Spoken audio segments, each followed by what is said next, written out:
All right. So here we go. All right. So the definition. Before we get into like more proofs, I want to talk about this idea of congruence more formally. Okay. We've talked about we've mentioned the word congruence before.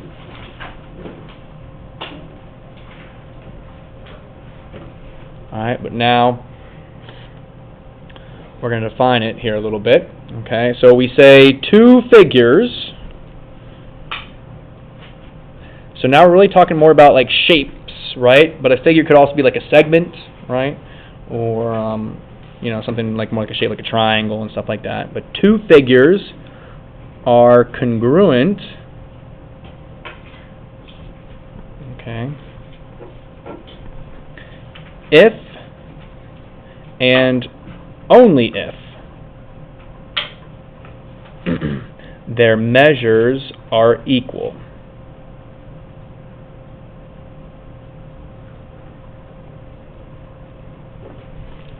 Okay. Two figures are congruent if and only if their measures are equal. So if someone tells you something is congruent to something else, that means that their measurements are equal. Okay? Or if someone tells you that two things' measures are equal, then you know that they are also then congruent, right? And the symbol that we have for congruence, I'll put it like right over here. The symbol we have is the equal sign, right, with like the little squiggly there, like a tilde or something like that. Okay, that's the congruence symbol.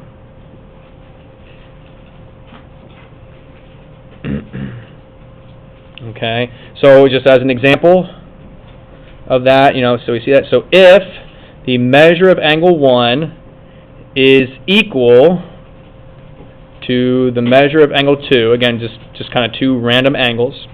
If the measure of angle 1 is equal to the measure of angle 2, then we can say angle 1 is congruent, right, to angle 2.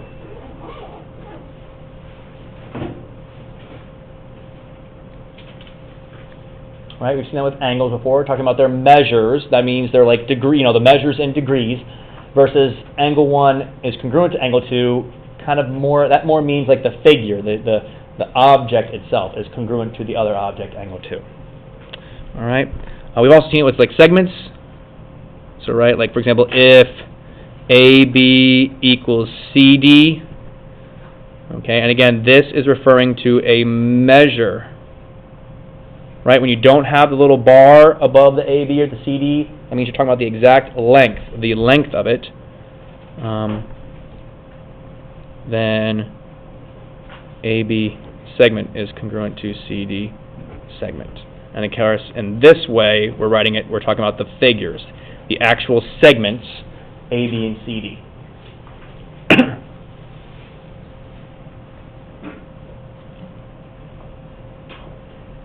Okay.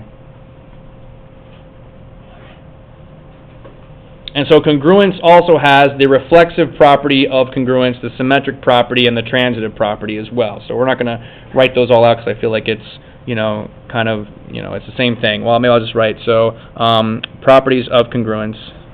I won't define them because you have those definitions for equality. It's the same thing as congruence. Okay. So there's the reflexive.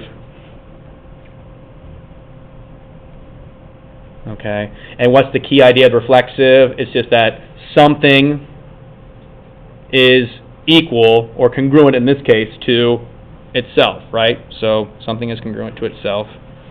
Then there's the symmetric, right? Symmetric property of equality said that if A equals B, then B equals A.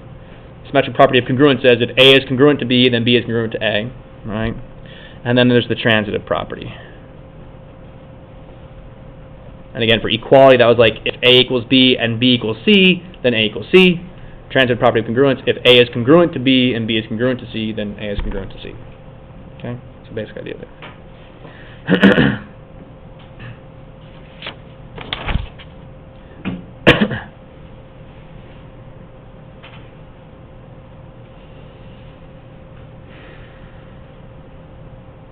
Okay. so let's try this one here. Let's try proof, all right? So let's do more proofs. More proof practice.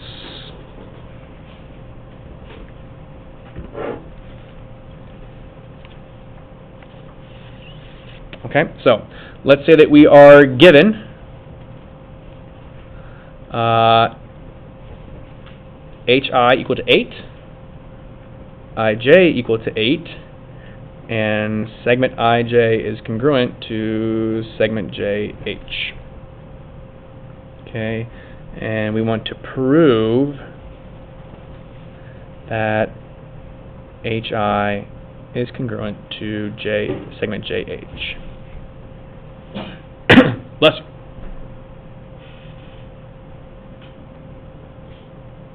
Okay, and we'll draw a little picture here just to help us out.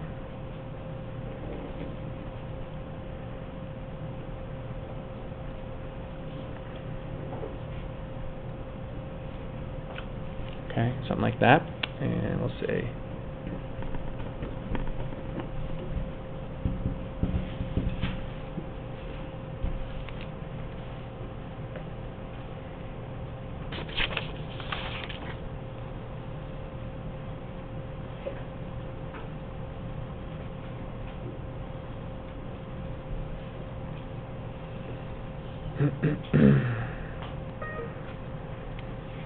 okay, and so before we even start into the proof here, how can we maybe label our picture?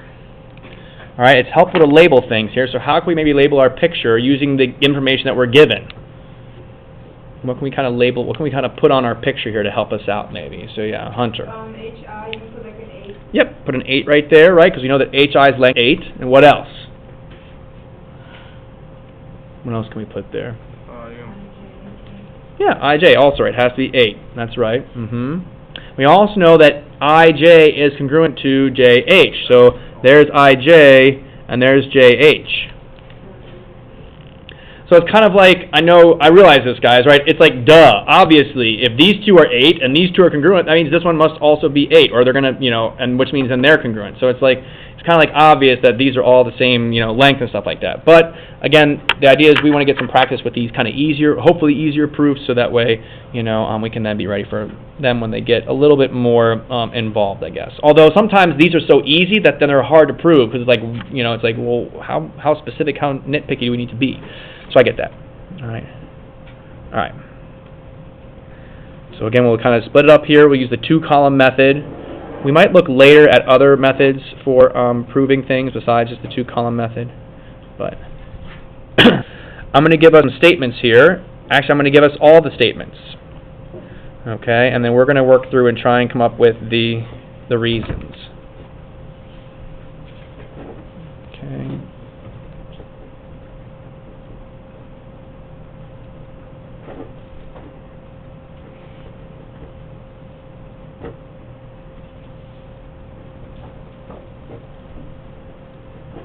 Sorry, I'll scoot this up.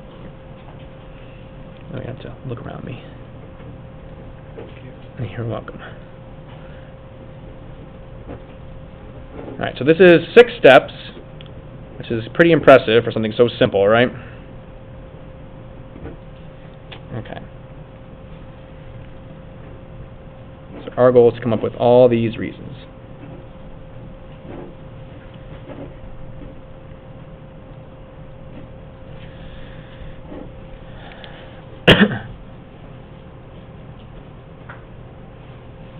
Okay, so we're just going to kind of do this together, I guess, to a degree.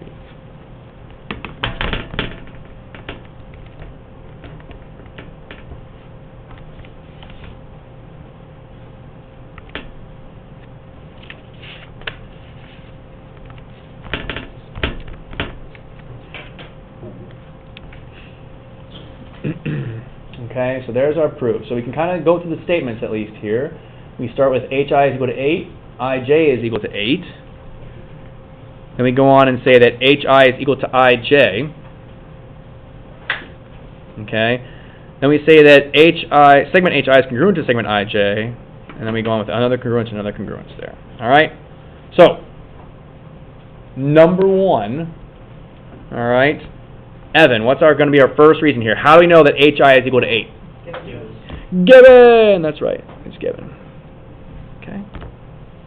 Very good.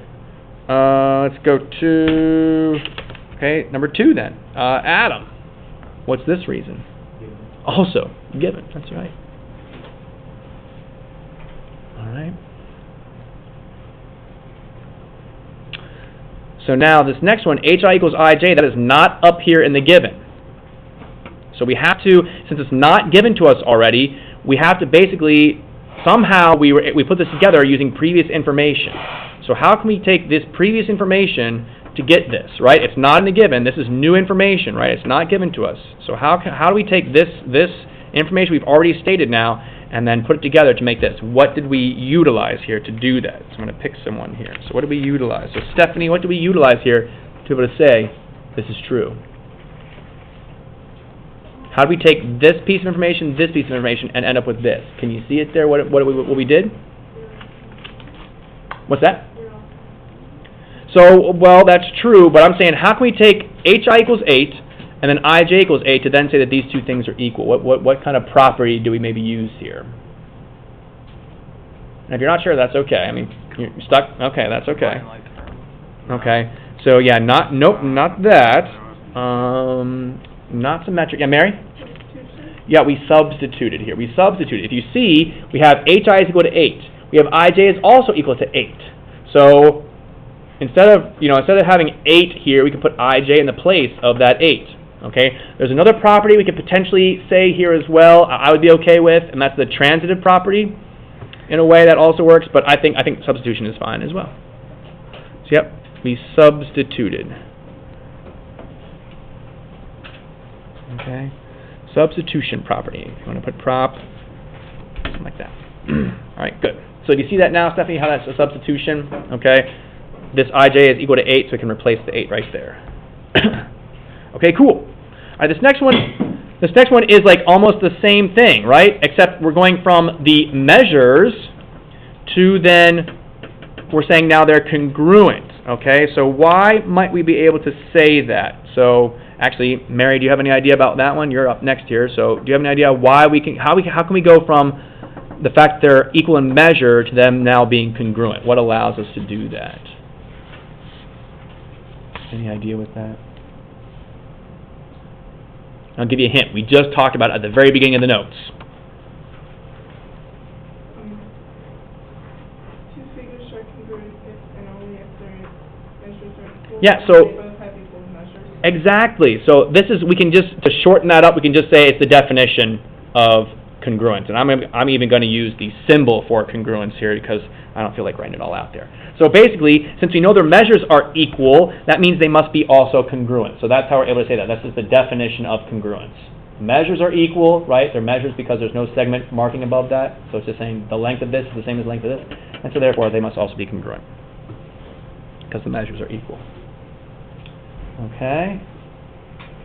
And now we go from HI congruent to IJ. We change that to IJ congruent to JH. Now, where'd that piece of information come from? Let's see here. Melissa, where's this coming from? It's in the given, that's right. So here's a situation where we didn't state all of our given right off the bat. In this case, we bring it in right here. Now that's kind of, and it's important that we brought it in right there because how can we maybe bring these two pieces of information together here? Well, let's see. Go ahead, Tanner. You want to say? Number 6. Yep. It's transitive. You could say transitive. I would also, does anyone want to say substitution here as well? I would also say substitution is okay there as well. But I think transitive is the better fit there for sure. Transitive is the better fit. Okay, transitive property.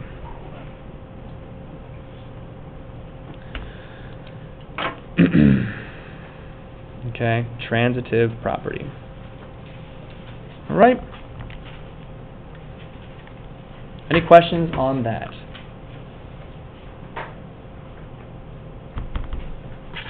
Okay.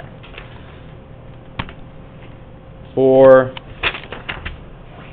homework tonight. That's right. For homework tonight.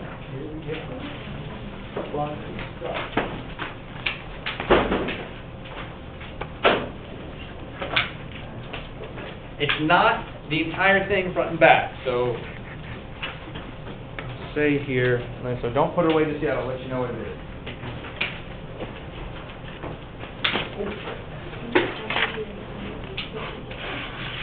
Yes, the night of a test and the night out, or the night before the test and the night of the test.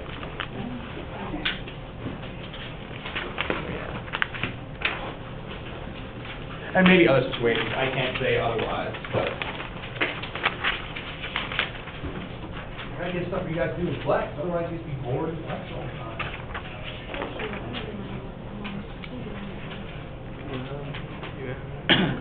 Of course, if you wait till Flex to do it, then sometimes you run out of time. Yeah. Whoopsies. Okay.